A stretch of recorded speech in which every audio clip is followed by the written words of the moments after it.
প্রথমে সতর্ক করা লাগছে তো, এরা তো কালকেও বলে এসে এসে বলে জরিমানা করার পরেও যদি মানুষের হুঁশ না ফেরে তাহলে আর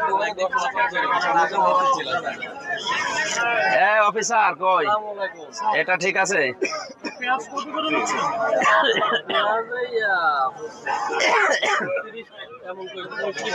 তিরিশ তো করতেছেন না বিক্রি, 40 করে করতেছেন। এটা একটু ছোট আছে, আপনার তালিকা নিয়ে আসেন, মূল্য তালিকাটা নিয়ে আসেন। ম্যাজিস্ট্রেট কিনলে দেবেন? ম্যাজিস্ট্রেটে কিনলে দেবেন 30 নাকি আমাদের জন্য একটু বেশি? না না, সেটা একটু আলাদা। আপনি লিখে রাখছেন 40-45, আর বিক্রি করতেছেন 30, মানে আপনি এত ভালো হয়ে গেছেন যে এতে কম দামে বিক্রি করতেছেন। এটা হয়তো আরে ভাই ওখানে